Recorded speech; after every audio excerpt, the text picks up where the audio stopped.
Well, Matt, we turn our attention now to the Peninsula District as Hampton taking on Heritage in a matchup that featured kind of some parallels and some weird plays going down to the wire, but we'll see in this one the Crabbers trying to make up for a loss last week to Woodside in double overtime, and you've got Heritage just looking to make some ground up in the Peninsula.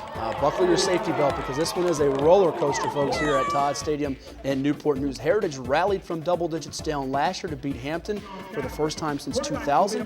Can they do it again? Because they'll need to. Hampton will strike first as it's the quarterback, Javon Quillen, or as Mike Smith calls him, Bubba, as you see him go. Look at him scamper all the way, 59 yards for a Crabbers touchdown. You can call him anything you want if you're going to score a touchdown like that on the ground. 7-0 the early advantage for Hampton as they'll be kicking off here, and Heritage finding themselves in an early hole. And the special teams is going to give up a play and a recovery for Hampton, and just like that, they've got an opportunity to make this a 2-score game. That's Cal Key, the Nans River transfer for the Crabbers, and then it's Demetrius Strickland on the ground with a 6-yard touchdown run. Crabbers on top, 14-0 to start the second quarter. Now the punt is going to be taken by Hampton, and it's going to be a short kick, and getting a good return to the 25 and some nice blocking as his special teams again coming through for the Crabbers. That's sophomore Daz Newsom, the younger brother of current Virginia Tech Hokie Dion Newsom, making a play on special teams. And now you got Tyquan Wilkins with a diving effort for the catch, 38 yards for a touchdown. Wilkins has been dominating this year, had 3 touchdown catches back in the opener against Indian River. What an impressive throw and catch on both sides on that one. Heritage down by 21, trying to make something happen. They're going to go to their ground game to make it happen. And again, this time the Heritage offense finding some success down the field, and it's a touchdown. And all of a sudden, Heritage finding some momentum. Sophomore quarterback Jeremiah Boyd hooking up with Marcus Van Hook from 29 yards out, and Van Hook would be a big player late in this game as we now move ahead 21-7. Back to the running game with Omar Martin. The Hurricanes have a couple of different backs, Chris, that can get it done. Omar Martin and Trayshawn Shackelford giving Coach George Massenberg some options. It's true, Matt, and Shackelford is going to get some blocking down here inside the 20 and pushed out of bounds. You're going to get a horse collar tackle, so that'll bring it inside the 10 of Hampton, and that leads to this 4-yard touchdown run for Heritage as the Hurricanes are now down just by a single score after Shackelford finds the end zone. Now the weaponry starting to step up for the Hurricanes. Shackelford, Van Hook. And we've got some other guys that will get on the act. 21-14, then Hampton wants to get some more points before the half as they get a completion from Quillen here over the middle. And now he will look again deep down the field and find a man who is open there for the catch as you see Daz Newsom brings it in. Newsom with the catch, now down to the Heritage 30 as Quillen looking to make something happen with his legs, rolls out to his right, throws it downfield, and it is incomplete. So instead of a 30-yard field goal try, it's a 57-yard field goal try that gets blocked, and that block leads to some great plays for Heritage, man. Oh, that's Roy Johnson. He's got it, and he's got a convoy. He's going to go all the way. It's the Auburn-Alabama play all over again, except it's to end the half, not end the game.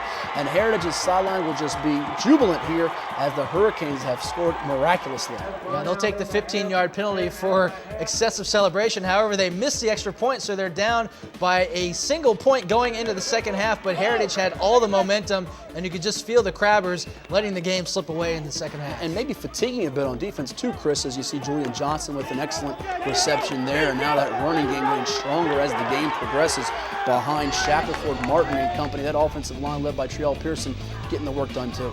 And again, this time the running game, Martin gets to the outside down to the 30. Some good blocking, and he steps out of bounds inside the 25-yard line. And that will set up a play-action fake. And looking for Van Hook down the field, and the ball is tipped and caught on the deflection for that touchdown.